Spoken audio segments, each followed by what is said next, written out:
Hey guys, what's up? It's me, Thomas. Today we're back here with the kill count, and today we got a psychological thriller that I think a lot of people don't know about. Influencer. It might be because it has the same term as a YouTuber or whoever, but, well, that happened. So even I don't know about this one, but, well, I'm just gonna let this film explain itself, because I think if I remember correctly, lady takes an influencer hostage, takes over her life, I think. I don't know. Like I said, don't know. We're about to learn more, so let's check it out, huh? Be sure to like, subscribe for more. Hope you enjoy. Let's go.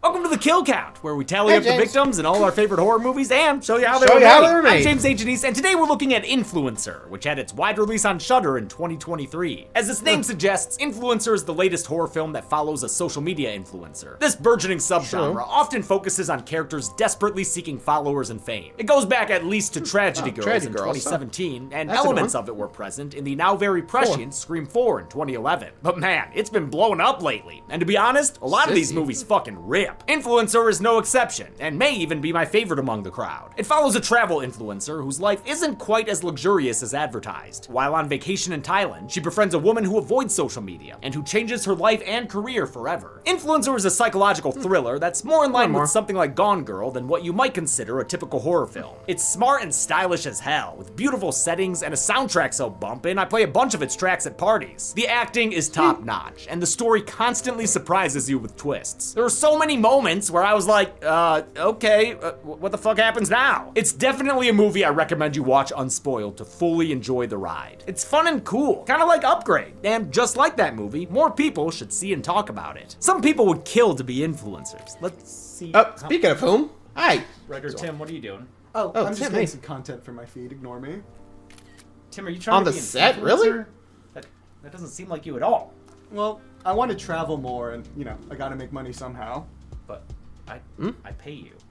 And Tim, you don't need to warp and commodify your very being in order to travel. You just need better money management with the help of today's sponsor, Rocket Money. Rocket Money! Yeah, I see that you're excited, as you Tim, should be. are you even paying attention? Rocket Money is the personal finance app that helps you cancel subscriptions, lower bills, and generally manage money better. True. What are you doing? Really? Oh, I'm going live. What's up, guys? I'm here with the James A. Janice on a real-life sponsor segment. How cool is that? Cool, I guess? Does he do this often? I don't know. Yeah, well, one of my favorite things about Rocket Money is that it helps me cancel unwanted subscriptions by identifying recurring charges I may have forgotten about, and even letting me cancel them from within the Rocket Money app itself. In fact, Rocket Money has helped with over $500 million in canceled subscriptions. You hear that, chat? Sound off and tell me what you would do with $500 million. Okay. Anyway, my favorite feature is its budgeting software. Life's expensive, and it can be easy to feel overwhelmed keeping a handle on where your money's going. But with proper budgeting, you can stress less and enjoy life more. Going through every day knowing when a splurge is totally fine and when you need to cut back, all while making sure you're properly saving for those big life events, like traveling. That does actually sound really helpful. Great, so you're gonna give up this whole influencer thing, right? Are you kidding? Existing has gotten so expensive, and this pays really well. But I will use Rocket Money to manage the pay that I do get. Okay. All right. Say bye, chat. Bye, chat.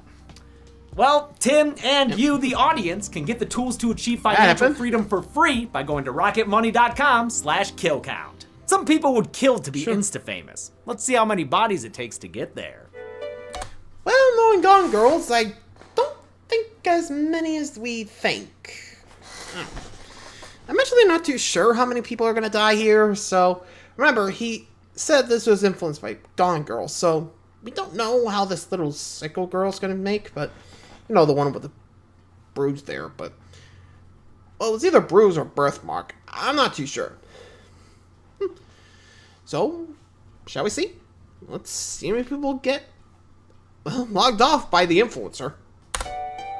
I don't know. Best I could do. The movie begins down by the beach, boy! This is a mysterious foreshadowing shot that gives you a glimpse of something yet to come. It's also a nice way to show off this movie's cinematography. Get ready to see lots of gorgeous wide shots. Madison is an influencer traveling in Thailand with her phone. She loves to preach how eye-opening it is. The world is a book, and if you don't travel, you've only read one page. Why limit yourself? Though she talks about how it brings her peace, in reality, she's just here making content. Every moment captured with the phone in her hand. Great narration by actress Emily Tennant, probably because she's done a ton of voice work, including Polly Pocket for like 6 years. She also had a tiny role in Jennifer's Body when she was 17. Really? I heard Needy and Jennifer were there, Her? and they had to fight their way out with a machete. Her voiceover is set to the coolest fucking song, Skeleton by Dan Canvas. I love it! But Madison's life ain't as cool as that song. It may get her likes, but she doesn't like it, you know? A British guy starts chatting her up at the bar, and I guess he's drunk enough to take a shot. But look, if you're here all on your own, why don't I show you around a bit?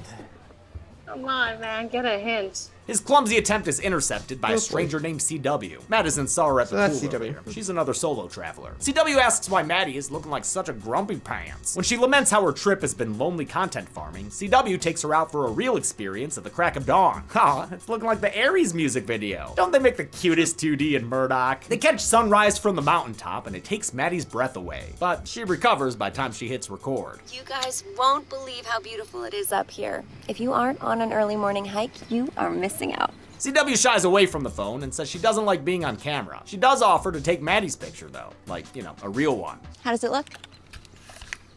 A cute friendship blossoms quickly as CW breaks Maddie out of her shell. They even pick up a couple of guys. Maybe that'll help distract Maddie from her boyfriend problems. She's got one who bailed on this trip at the last minute. Yeah, dude, good call on that one. Who'd want to go to fucking Thailand, right? They get back to their resort and Honestly, I don't think even I would do that to him. At that point, I'd be like, dude, really?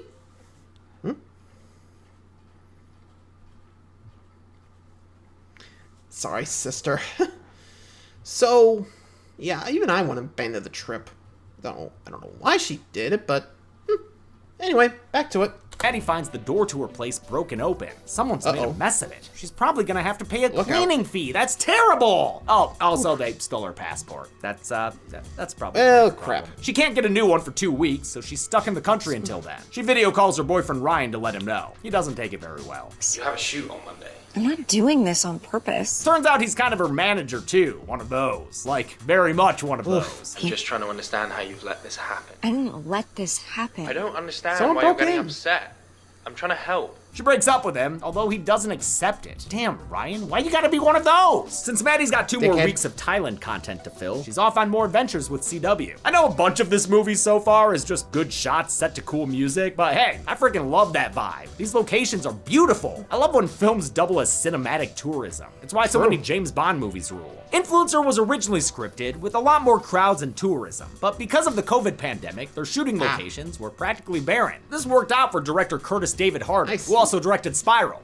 Not the Saw one, the other one. He and co-writer Tesh Gudakanda embraced the feeling of isolation and loneliness. It built off their initial idea of how people visit exotic places only to do everyday things. Tesh and I kind of always made the joke about how often people will travel kind of all the way around the world and then go eat at McDonald's. Maddie agrees to stay at CW's, a glass cage in the middle of the jungle. Great location, great food, great books. Wait, was her name CW or BW? The next morning, CW takes her out in a rickety-ass boat hauled the damn way across the sea. Wow, they are just cruising into the ocean. They land at a small island that appears to be completely barren, save for some tick marks scratched into a log. Naturally, there's no cell network, which CW says should be a nice break. They stay until dark, and Maddie really opens up. CW is honest with her in return. No, I'm not gonna kill you. Oh. What? Thanks. But CW does say she's going to leave Madison there. First you'll wake up alone. You'll realize I'm gone. You'll check your phone, but it's useless out here, so that won't help. She calmly explains how screwed Maddie will be with no food or water on the island. It's a great monologue that ends with her targeting Maddie's biggest fear, that she'll wind up unknown and forgotten by the world. Like all the other girls, no one's gonna come looking for you.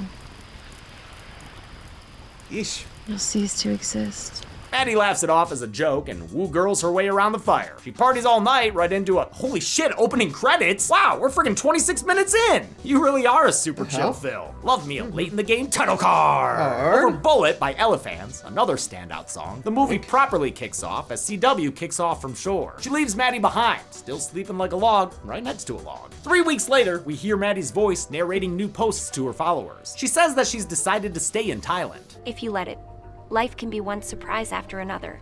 You just have to let go of your expectations. But it's not really Maddie saying these things. It's the work of the perpetually swimming CW. She's now living under Madison's name and bank accounts in a luxury home in Bangkok. That place in the jungle probably belonged to Becky Wilson, presumably an earlier victim of this shtick. To keep up appearances, CW has been running Maddie's account just as well as Maddie did. She churns out interesting content and espouses a pretty ironic philosophy. Being authentic is the most important thing you can do to make a better world. It's all as simple as using Photoshop and a whole bunch of other stuff I don't know shit about. All I know is that she's able to skip enough nail units to create full-fledged deepfakes of Maddie. And not just in video form either. Using AI or something, she's got a text-to-voice thing that sounds like Madison too. And you know what? Nowadays, that's entirely believable. We're a long way from Scream 3 in 2000. CW posts as Madison and says she's taking an indefinite break from social media. Madison is going off grid, and if CW's right, no one will ever care enough to look for her. With that job done, CW gets back to the lonely lifestyle that sustains her until she finds another mark. She searches for one on Instagram using the Bangkok tag.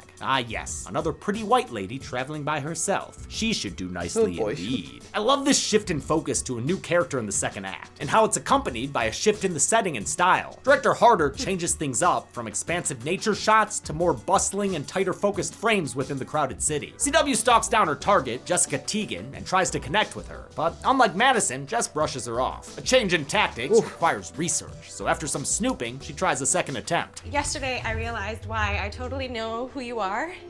It's because I follow you, and I'm such a huge fan, and I felt like an idiot. I love seeing this entirely different persona from CW. Instead of the cool chick girlfriend tact she used with Maddie, she becomes a babbling, naive superfan for Jess. It's awesome to see it work. You follow me? And boy does it work. This was a last-minute decision for the character that they came up with during production. Because of COVID, Influencer's crew was only about a dozen people, allowing them increased flexibility and access to cool locations. The initial delay in production also allowed them to strengthen the script and flesh out the characters. It evolved a lot in terms of who we followed when and kind of how we did those kind of little switch-ups. CW feigns being a new... Honestly, I'm starting to see why she shies away from the camera. Like, think of it like this. Like, if she's on a video camera, like, people would be like, hey, wait a minute, I know that chick. Isn't she... Hello? Oh, boy. Things ain't gonna look good for anybody. Especially in this new chick. Good luck. New and inexperienced traveler, gaining Jessica's, well, maybe not friendship, but at the very least, pity. Then she pulls the same trick she did with Madison and breaks into Jessica's room while she's gone, messing it up and stealing her passport. She calmly sits outside when she sees Jessica get back and waits patiently for the phone call that'll give her an in. Jessica. They take a big old boat back to that place CW has under Maddie's name, only to find there's already somebody else there. Somebody who hates roses. It's Ryan, Madison's ex-boyfriend, or boyfriend, according to him. He found this place by tracking Maddie's purchases, since it turns out he's the source of her income. CW tells him Madison is letting her stay there, and that she doesn't want to see him. He says he'll wait to talk to her himself. He retires for the night in one of the rooms he's paying for. The next morning, he gets a call from Maddie, who tells him to leave her alone while sounding like a beta version Megan. I changed plans. You need to leave. Damn, CW, you gotta type better than your shows are rated. Come on. Ryan refuses to accept faux Maddie's words and opts to stay there and wait to talk to her in person. To pass the time, the three of them take a triple date to the beach. While separated from CW, Ryan starts to question who the hell she is. So what's our deal? Ryan and Jessica start comparing notes, and she finds out Madison's room was broken into just like hers. It's fun to watch another shade of CW's character as she starts to stumble. She is visibly panicking, especially when Jessica hints she knows those break-ins weren't just a series of unfortunate events. We should probably get a move on before we lose sunlight. It'll be a lot harder to climb down. Yeah, we should make sure our rooms weren't broken into. The manipulator all of a sudden finds herself under suspicion. It's yet another great shift halfway through the film. Canadian actress Cassandra No, who is absolutely incredible as CW, came up with a private backstory for the character and focused on her physicality. She had to learn a lot of skills and overcome a lot of fear. The biggest thing for me was CW's physicality. I had never driven a motorcycle before, and there are a lot of motorcycle tracks. I had a fear of swimming. And don't even think about pitying her for her birthmark. She did a whole TEDx talk about how it's never stopped her. Now fully suspicious of CW, just makes her exit when they're out that night and flees the bar in a taxi cab. CW finds it waiting for her back at the house and pays the driver to leave, giving her ample time to be the murder Amazon woman she looks like right now. God damn! She corners Jessica wheeling her luggage out, and the pleasant facade between them melts away quickly. Did I do something? Look, I don't want to get into it. Into what? I just think I would feel better in my own space. Sarah Canning is great as Jessica, especially as a contrast to Madison. She's a more experienced entrepreneur in the social media world and has a much more confident, direct attitude. It's great to see this clash against CW, who had a much easier time taking advantage of how lonely and lost Madison was. Instead of laughing off uncomfortable moments, Jessica confronts them outright. I've been weirded out since the night we met, but I don't know, maybe I should have just known. You're fucking creepy. Maybe that confidence comes from having previously played an influencer in Superhost, which was produced by Curtis David Harder. Canning says it definitely did not come from personal experience with social media. I had to watch videos of how people pose. Like, I don't understand any of it. C-Dubs realizes the gig is up and slams Jessica into the wall until she's scream crawling away. She taunts her injured victim, calling her entitled as she casually follows her to the pool. Then she chokes the spirit out of Jessica with hands and cutting remarks. They won't even notice you're gone. CW puts her heel up to Jessica's throat and gives her a mighty stomp. That's a wrap on another influencer. All that's left is to tidy up. This isn't the first time that Sarah Canning's been on the kill count. She was that producer in the Banana Splits movie who was forced to get sloppy. CW manages to clean up her mess before Ryan gets back, but the dude's still making things messy for her, like including her in pictures he posts online. Taking care of him will call for another shift in tactics. So the next morning, Ryan wakes up to a peacemaking breakfast spread. CW says that Jessica left that morning, so it's just the two of them now. And he doesn't need to keep worrying about Madison, because according to her latest post, she's found a new man. Fabulous! It leaves him vulnerable when CW starts flirting with him. You know, in her own special way. Dude, you gotta stop being such a little bitch. She takes him out to dinner where he can only talk about mindless influencer drivel. He says CW could do well and gain a lot of followers quickly. You're unique. Unique. People are all about that these days. He even offers to manage her, not knowing that she's already managing her own plans. She slips a roofie into his drink and prepares to take full advantage of him in his altered state. They get back and CW lays a drugged out Ryan onto the bed. The way it's shot and the heavy score by composer Avery Kentis underlines how sick all this is. With Ryan incapacitated, CW unlocks his phone and deletes the online evidence of her existence. Then she makes it look like they've had sex. She doesn't actually rape him, but when he wakes up, he sees a used looking condom she strategically placed on the ground. Now steeped in guilt or shame or suspicion or all of the above, Ryan prepares to leave Thailand and CW behind. She watches him leave and then burns the evidence of her Madison makeover, including the passport she stole. A late in the game flashback shows us when a much younger Ryan first met Madison. He was less confident and brash, while she seemed more content and down to earth. And then it happened, the suggestion that would eventually lead them both to the present. You know, if you took that photo, use a couple of proper hashtags, I think you could tap into a pretty huge following. Damn, that bear kind of fucked up both their lives. I love how much Influencer subverts expectations and the standard movie structure. It manages to jump between characters without feeling disjointed and always keeps the audience guessing. Director Harder wanted to maintain that suspense, so much so that he cut the movie's trailer himself to make sure its twists weren't spoiled. The memory of meeting Madison is what makes Ryan refuse to give up. He tracks down the hotel she was staying at and winds up talking to that British barfly. Good lord, young man. Who broke your heart? The guy says he remembers Madison at the hotel with CW, but she hasn't been there since, despite what a recent post suggests. The weather in that picture doesn't even match the rainstorms they've been having. Ryan realizes that outside of texts and short calls, no one's talked to Madison in weeks, and there's something weird about one of the videos she posted. Got some kind of, artifacting going on. Except that ain't no artifacting. It's CW's birthmark breaking through the deepfake. Invigorated, Ryan heads back to the house and finds it seemingly deserted. Not even a badass long shot shows a single other person stirring. That changes when he hears CW get home. He's able to get the jump on her and knock her out. Wow, didn't see that coming. Wham. And I guess neither did she. She wakes up tied to a chair. Ryan's figured out her game and wonders if she does it out of loneliness. You have to use my girlfriend's account so that you can feel what? Needed. Liked. At knife point, he asks her where Madison is, and she agrees to take him to her. It's just down this dock in the middle of the night. Don't even worry about it, bro. Obviously, it's a trap, and Ryan finds himself underwater with a very scary lady. She clings to his back like a killer koala and chokes the air out of him. It doesn't take long before his life is strangled away, and he joins the count in a beautiful underwater shot. CW resurfaces and fishes his body out onto the boat. Then she makes a post from Maddie's account alleging that Ryan's an abuser. It gets the guy post-mortem canceled, an example of CW knowing how to weaponize internet culture to cover up her tracks. I love seeing Ryan and Madison's friend Jay being two-faced and following the trend. I just want to say that I always knew Ryan was a predator.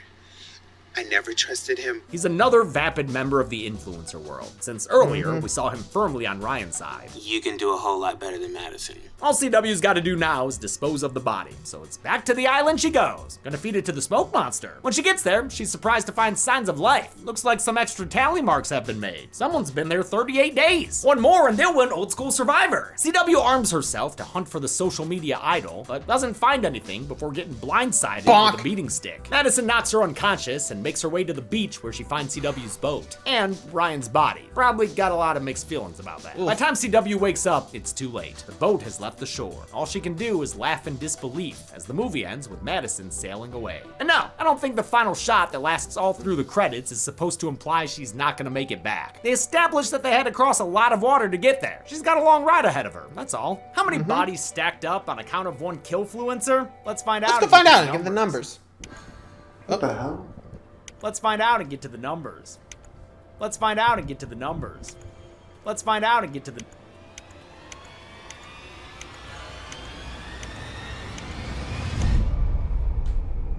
Oh, Soren.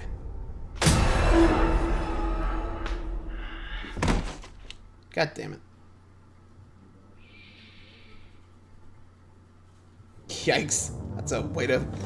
Only 2 people died in Influencer, one guy and one gal, tying it for the lowest number in kill count history alongside 8 other movies, the quality of which ranged from The Shining to Jaws the Revenge. With a modest runtime of 92 minutes, Influencer had a kill on average every 46 minutes. I'll give the Golden Chainsaw for coolest kill to Jessica. The act itself happens off screen, but it still makes you wince with the way it's shot. I mean, that heel pressing into her neck is enough to do that alone. Dol Machete for lamest kill will go to Ryan by default. It wasn't bad, and it was definitely shot well, but damn dude, you should have known better than to let yourself get tackled off that dock. And that's it. Influencer came out in 2023 and was nominated for 2 Prime Ribs at our Horror Awards, Best Villain for CW and Best Original Picture. I hope people enjoyed as much as I did. Until next time, I'm James A. Janice. This has been the kill count. On the next kill count. In 1977, on Halloween night, Late night with Jack the devil. Delroy hosted the final episode of his late-night talk show, Night Owls. This show is, and it always has been,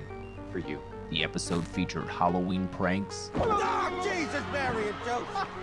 psychics receiving collect calls, Please, who will accept? and a live demonic summoning guaranteed to make anyone's head spin. I get that, Joe.